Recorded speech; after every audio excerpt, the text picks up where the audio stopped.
Hi guys, welcome back to ಐಶೋಪ್ YouTube channel. ನಮ್ಮ ಮಾವ ಇಲ್ಲ ಹೊರಗಡೆ ಹೋಗಿದ್ರು, ಪರೋಟ ತಗೊಂಡು ಬಂದಿದ್ರು. ಜೊತೆಗೆ ಚಿಕನ್ ಕೂಡ ತಗೊಂಡು ಬಂದಿದ್ರು. ಪರೋಟ ಮತ್ತು ಚಿಕನ್ ಚಾಪ್ಸ್ ಮಾಡೋದ್ರಿಂದ ಕಾಂಬಿನೇಷನ್ ತುಂಬಾ ಚೆನ್ನಾಗಿರುತ್ತೆ. ಬನ್ನಿ ಗೈಸ್, ಹೇಗೆ ಮಾಡೋದು ಅಂತ ನೋಡೋಣ. 1 kg ಚಿಕನ್ ತೊಗೊಂಡು ಬಂದಿದ್ರು. ಇದಕ್ಕೆ ಬೇಕಾಗೋ ಇಂಗ್ರೀಡಿಯೆಂಟ್ಸು ಈರುಳ್ಳಿ, ಕಾಯಿ, ಹಸಿಮೆಣಸಿನ್ಕಾಯಿ, ಚಕ್ಕೆ, ಲವಂಗ, ಮೆಣಸು, ಕೊತ್ತಂಬರಿ ಸೊಪ್ಪು ಹೀಗೆಲ್ಲ ಕೂಡ ಜಾರ್ಗೆ ಹಾಕ್ಕೊಂಡು ನುಣ್ಣಗೆ ಪೇಸ್ಟಾಗಿ ರುಬ್ಕೊಳ್ಳೋಣ.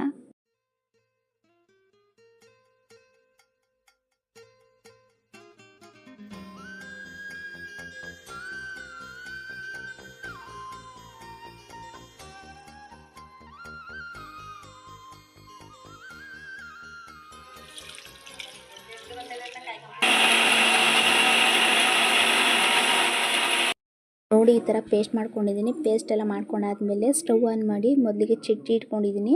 3 ರಿಂದ 4 ಟೇಬಲ್ ಸ್ಪೂನ್ ಆಗೋಷ್ಟು ಆಯಿಲ್ ಹಾಕ್ಕೊಂಡಿದ್ದೀನಿ. ಆಯಿಲ್ ಎಲ್ಲ ಬಿಸಿ ಆದಮೇಲೆ ಇವಾಗ ಚಿಕನ್ ಹಾಕ್ಕೋಬೇಕು. ಹಂಗೆ ಒಂದು 2 ಪೀಸ್ ಲೆಗ್ ಪೀಸ್ ಹಾಕ್ಸ್ಕೊಬಂದಿದ್ರು. ಅಪ್ಪುಗೆ ಲೆಗ್ ಪೀಸ್ ಅಂದರೆ ತುಂಬಾ ಇಷ್ಟ. ಚಿಕನ್ ತೊಗೊಬಂದಾಗ ತೊಳಿಬೇಕಾದ್ರೆ ಸ್ವಲ್ಪ ಅರಿಶಿನ ಪುಡಿ ಹಾಕ್ಕೊಂಡು ತೊಳಿರಿ, ಸಿಂಡೆಲ್ಲ ಹೋಗುತ್ತೆ.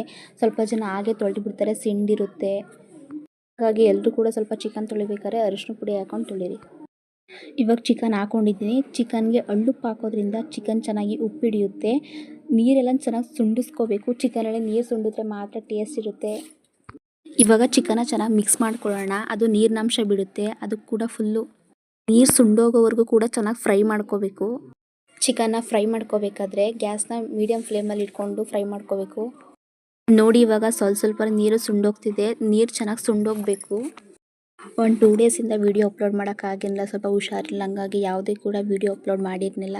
ನಾನು ಅಪ್ಪುಗೆ ಹೇಳಿದೆ, ಅಪ್ಪು ವಾಯ್ಸ್ ಕೊಟ್ಟು ವೀಡಿಯೋನಾದರೂ ಅಪ್ಲೋಡ್ ಮಾಡು ಅಂತ. ಅವರು ಇಲ್ಲ, ನೀನೇ ವಾಯ್ಸ್ ಕೊಡು, ಹುಷಾರಾದ್ಮೇಲೆ ಕೂಡ ಅಪ್ಲೋಡ್ ಮಾಡುವೆ ಅಂದರು. ಇವಾಗ ರುಬ್ಬಿಟ್ಕೊಂಡಿರೋಂಥ ಮಸಾಲೆ ಎಲ್ಲ ಹಾಕಿ ಚೆನ್ನಾಗಿ ಫ್ರೈ ಮಾಡ್ಕೋತಿದ್ದೀನಿ. ಆಲ್ಮೋಸ್ಟ್ ಚಿಕನ್ ಎಲ್ಲ ಬೆಂದಿದೆ. ನೀರು ಸುಂಡುವಾಗಲೇ ಕೂಡ ಚಿಕನ್ ಚೆನ್ನಾಗಿ ಬೇಯಿಸ್ಕೋಬೇಕು. ತುಂಬಾ ಟೇಸ್ಟ್ ಆಗಿರುತ್ತೆ. ಇವಾಗ ಮಸಾಲೆ ಹಾಕ್ಕೊಂಡಿರೋದ್ರಿಂದ ಹಸಿ ವಾಸನೆ ಎಲ್ಲ ಹೋಗೋವರೆಗೂ ಒಂದು 5 ನಿಮಿಷ ಚೆನ್ನಾಗಿ ಫ್ರೈ ಮಾಡ್ಕೊಳ್ಳಿ. ನೋಡಿ, ಇವಾಗ ಚೆನ್ನಾಗಿ ಕುದಿ ಬರ್ತಿದೆ. ನಿಮಗೆ ನೀರು ಎಷ್ಟು ಬೇಕೋ, ನಾನಿಲ್ಲಿ ಪರೋಟಕ್ಕೆ ಸರ್ವ್ ಮಾಡ್ಕೊತಿರೋದು, ನೀವು ಅನ್ನಕ್ಕೆ ಏನಾದ್ರು ಸರ್ವ್ ಮಾಡ್ಕೊತಿದ್ದೀನಿ ಅಂದರೆ ಸ್ವಲ್ಪ ನೀರನ್ನ ಹೆಚ್ಚಿಸ್ಕೊಳ್ಳಿ.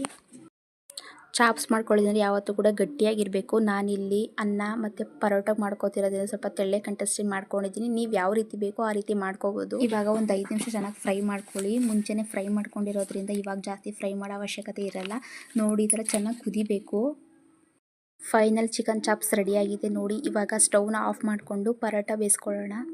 ಸ್ಟವ್ ಆನ್ ಮಾಡ್ಕೊಂಡಿದ್ದೀನಿ. ತವ ಇಟ್ಕೊಂಡಿದ್ದೀನಿ. ತವ ಚೆನ್ನಾಗಿ ಕಾಯ್ದ ಮೇಲೆ ಆಯಿಲ್ ಹಾಕ್ಕೊಳ್ಳಿ. ಪರೋಟ ಹಾಕ್ಕೊಂಡು ಪರೋಟನ ಚೆನ್ನಾಗಿ ಬೇಯಿಸ್ಕೋಬೇಕು. ಪರೋಟದ ಮೇಲೂ ಕೂಡ ಸ್ವಲ್ಪ ಆಯಿಲ್ ಹಾಕ್ಕೊಂಡು ಬೇಯಿಸ್ಕೊಳ್ಳಿ. ಪೂರಿ, ಚಪಾತಿ, ಈ ಥರ ಪರೋಟ, ದೋಸೆ ಈ ಥರಿಗೆಲ್ಲ ಕಾಂಬಿನೇಷನ್ ಚಿಕನ್ ಫ್ರೈ ತುಂಬಾ ಚೆನ್ನಾಗಿರುತ್ತೆ.